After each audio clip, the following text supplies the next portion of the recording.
नमस्कार। टीसीएच पर आपका एक बार फिर से स्वागत है। मंदिर मस्जिद का किस्सा ऐसा है कि इस देश में कभी रुकता नहीं है। राम जन्मभूमि का मामला निपटा तो मथुरा का मामला आ गया, काशी का मामला आ गया और बहुत लंबे समय से एक और मामला चल रहा है, भोजशाला का। उज्जैन के पास भोजशाला विवाद बहुत लंबे समय से चल रहा है। जब दिग्विजय सिंह मुख्यमंत्री थे तो पहली बार यह मामला उठा था और उसके बाद से यह मामला लगातार चलता चला जा रहा है। अभी हाल में के मोहम्मद, ये वही हैं जिन्होंने राम जन्मभूमि के मामले में भी बहुत महत्वपूर्ण भूमिका निभाई थी। तो के मोहम्मद साहब ने कहा कि भोजशाला जो है बेसिकली एक मंदिर है जिसको तोड़कर मस्जिद बनाई गई है। अब के मोहम्मद साहब इस तरह के सर्टिफिकेट लगातार देते रहते हैं। ये बात लगातार सोशल मीडिया पे भी चल रही है और इन चुनाव में इसको मुद्दा बनाने की कोशिश भी चल रही है। भोजशाला विवाद एक बार फिर से पिंजरे से बाहर आकर बड़ा किया जा रहा है। तो हमें लगा कि जरा इसकी जांच की जाए, इतिहास के टूल से इसकी जांच की जाए कि भोजशाला मंदिर को तोड़ के बनाई हुई मस्जिद है या फिर वहां पर ओरिजिनल मस्जिद है। और डॉक्टर रुचिका, जो मिडवल हिस्ट्री पर हमारे यहां लगातार शो करती हैं हिस्ट्री क्लिनिक के नाम से, आज डिटेल में बता रही हैं कि भोजशाला का इतिहास क्या है, वहां पर पहले मंदिर था या मस्जिद पहले बनी है, और इन सारे विवाद की जड़ में क्या है। देखते रहिए पूरा वीडियो।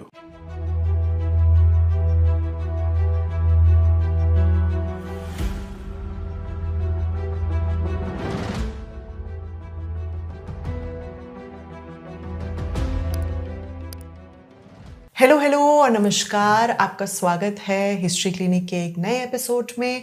मैं हूं डॉक्टर रुचिका शर्मा। मैं पेशे से एक इतिहासकार हूं और इतिहास की टीचर भी हूं। और ये है हिस्ट्री क्लिनिक, जहां हम इतिहास के नाम पे फैलाए गए झूठ का जम के इलाज करते हैं। और आज हम इलाज करेंगे इस झूठ का कि इस मस्जिद की जगह पे कभी कोई भोजशाला थी।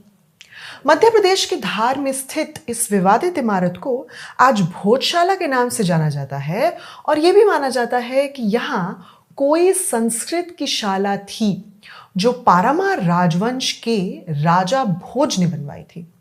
शाला मतलब मकान, घर।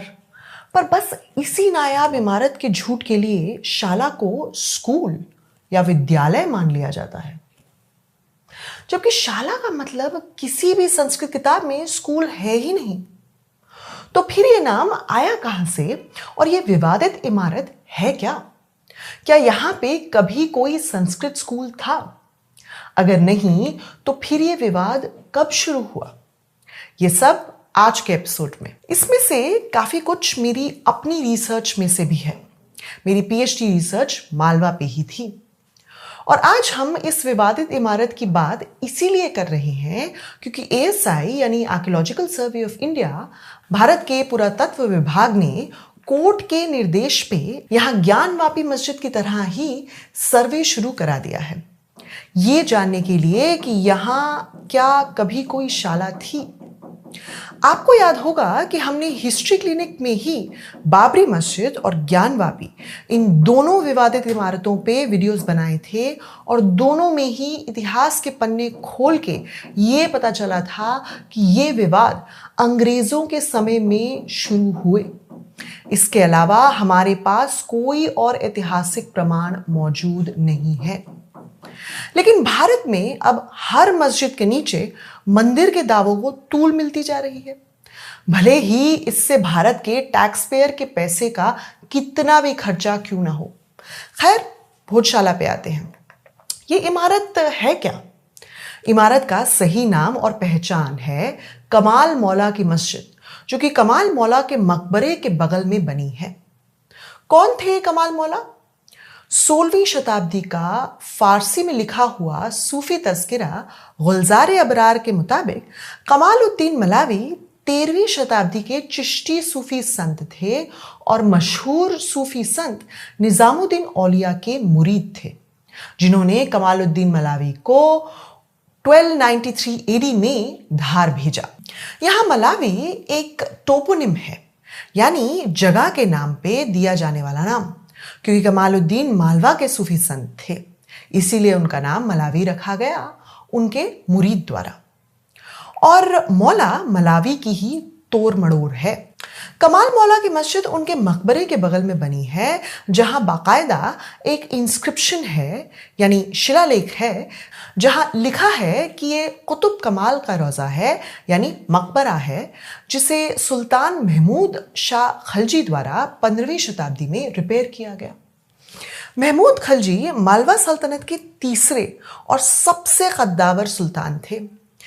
यही नहीं, कमाल मौला की मस्जिद पर भी एक इंस्क्रिप्शन यानी शिलालेख मौजूद है, जहां लिखा है कि इस मस्जिद को दिल्ली सल्तनत के धार के गवर्नर दिलावर खां घूरी ने 1392 से 93 एडी में रिपेयर करवाया। यही दिलावर खां दिल्ली सल्तनत से अलग हो जाने के बाद मालवा सल्तनत के पहले राजा बने। इन दोनों शिलालेख से दो बातें साफ हो जाती हैं। एक, कि ये मकबरा और मस्जिद काफी पुराने हैं और 13वीं शताब्दी में ही बने थे, बाद में इनके रिपेयर्स हुए।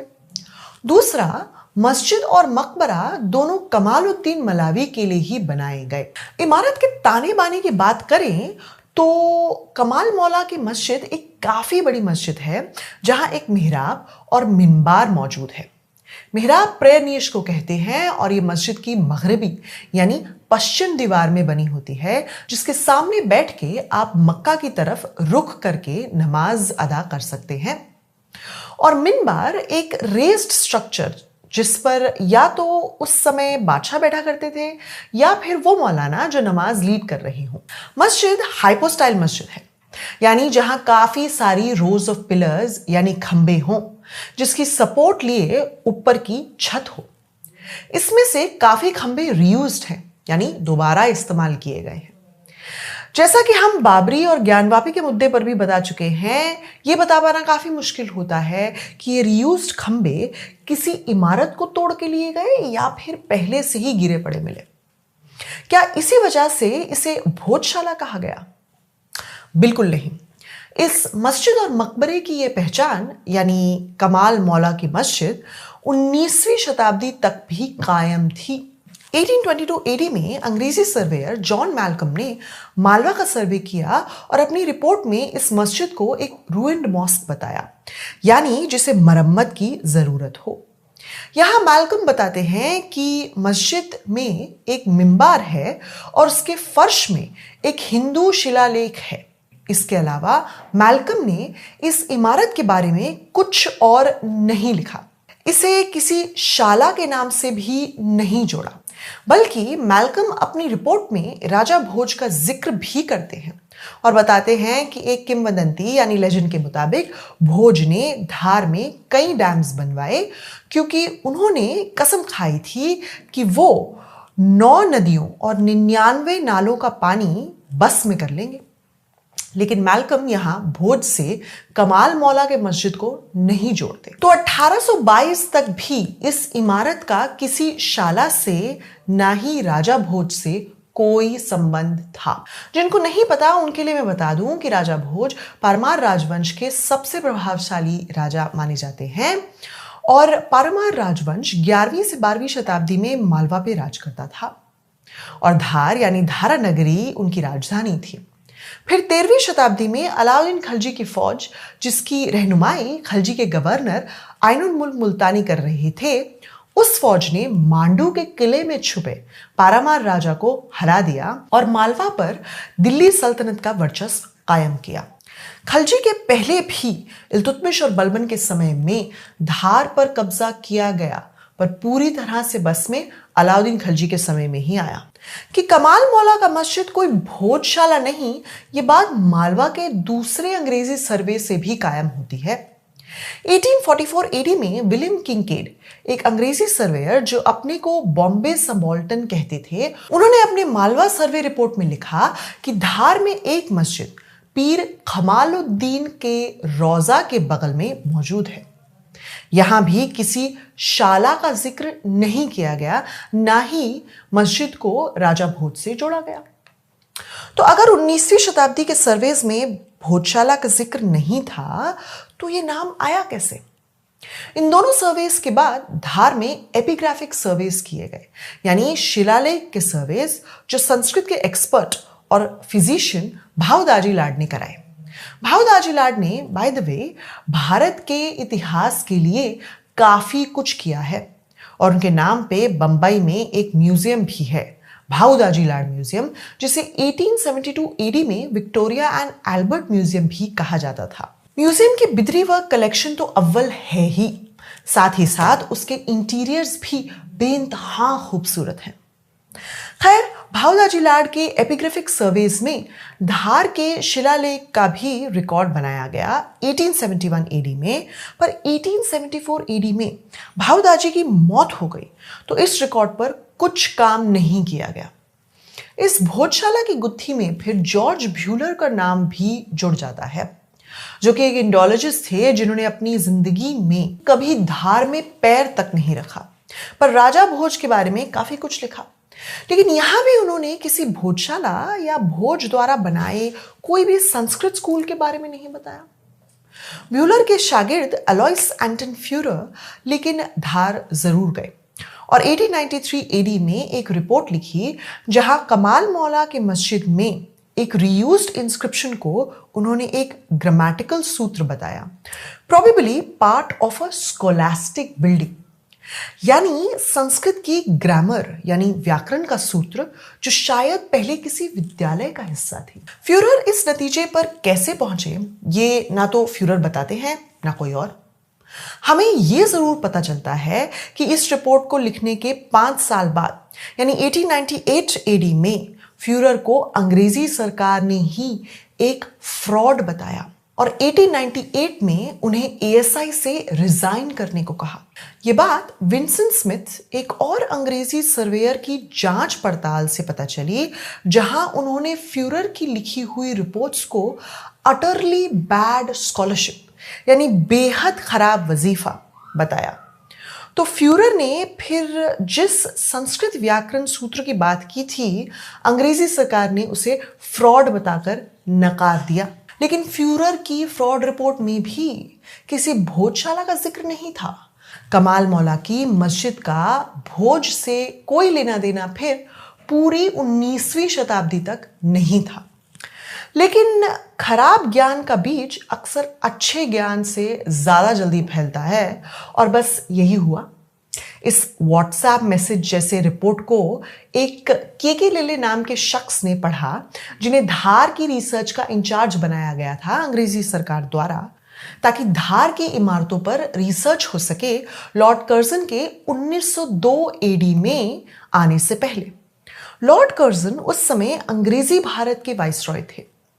लेले की धार पे रिसर्च अंग्रेजी सर्वेयर अर्नस्ट बार्न्स की 1902 एडी की रिपोर्ट में है। इस रिपोर्ट में कमाल मौला की मस्जिद को राजा भोज का मदरसा बताया गया है, यानी कि राजा भोज का स्कूल। बार्न्स यहां के लेले को इस व्हाट्सएप मैसेज का क्रिएटर बताते हैं, जिन्होंने सिर्फ 2 शिलालेख के आधार पे इसे भोज का मदरसा मान लिया।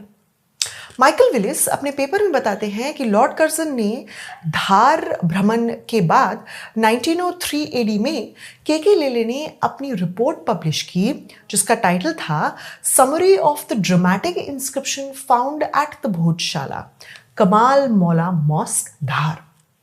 और ये है भोजशाला नाम का पहला प्रयोग, जो कि अपने आप में ही काबिले मजाक है, क्योंकि शाला का मतलब स्कूल नहीं होता। स्कूल को विद्यालय, ज्ञानपीठ वगैरह कहा जाता है। तो कमाल मौला की मस्जिद का नाम भोजशाला 20वीं शताब्दी में ही पड़ा, यानी कि भोजशाला का इतिहास सिर्फ 120 साल पुराना है और कमाल मौला की मस्जिद का 700 साल पुराना इतिहास है। हैरानी की बात तो ये कि भोजशाला ये नाम किसी भी संस्कृत या फारसी किताब में मौजूद है ही नहीं, ना ही उन शिलालेख में मौजूद है जिन्हें के लेले ने उनके हिसाब से पढ़ा। लेले की रिपोर्ट काफी पढ़ी गई, लेकिन काफी लोगों ने इसे व्हाट्सएप मैसेज भी करार दिया।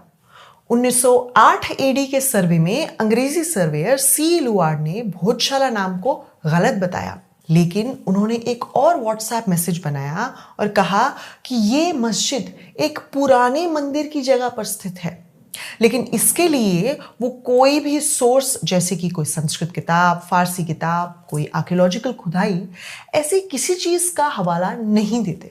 लेले की रिपोर्ट के बाद लुआर्ड के अलावा कुछ और लोगों ने भी भोजशाला की मनगढ़ंत कहानी को बढ़ावा दिया। के.एन. दीक्षित, जो 20वीं शताब्दी में एएसआई के डायरेक्टर जनरल थे, उन्होंने ब्रिटिश म्यूजियम का दौरा किया और वहां एक मूर्ति को देवी सरस्वती से पहचान की, जो धार के राजा भोज की थी। उन्हें यह कैसे पता चला, इस बात का कुछ पता नहीं।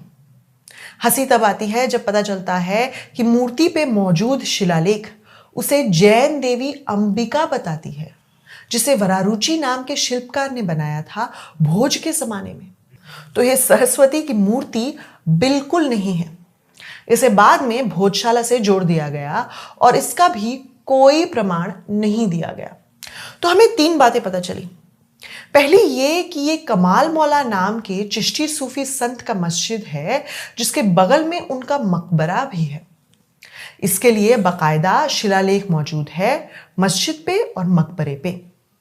दूसरा ये कि भोजशाला नाम 20वीं शताब्दी में पहली बारी इस्तेमाल किया गया के लेले द्वारा, लेकिन इसका कोई प्रमाण नहीं दिया गया।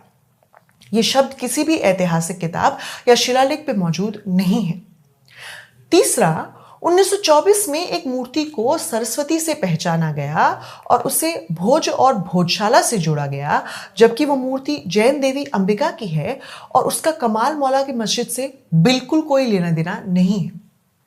अब जरा सोचिए, कोई ऐतिहासिक प्रमाण नहीं है भोजशाला की थ्योरी के लिए, लेकिन फिर भी इस पर सर्वे किया जा रहा है, जबकि कमाल मौला की मस्जिद के इतिहास के लिए न केवल 2 शिलालेख बल्कि कई फारसी और हिंदी किताबें भी मौजूद हैं, पर इस देश में उसको इतिहास नहीं माना जाएगा। मानेंगे हम बस व्हाट्सएप फॉरवर्ड जो अंग्रेजी सरकार के समय में फ्रॉड स्कॉलर्स जैसे फ्यूरर और लेले द्वारा लिखे गए हों। ये देखना काफी दिलचस्प होगा कि एएसआई अपने सर्वे में अब कौन सी नई कहानी हमें सुनाती है। कहानी ही होगी, क्योंकि भोजशाला का इतिहास तो है ही नहीं, जैसा कि आपने देख ही लिया। तो ये था आज का एपिसोड। आपको ये एपिसोड कैसा लगा कमेंट सेक्शन में जरूर बताइएगा, और अगर पसंद आया हो तो लाइक और शेयर भी जरूर कीजिएगा।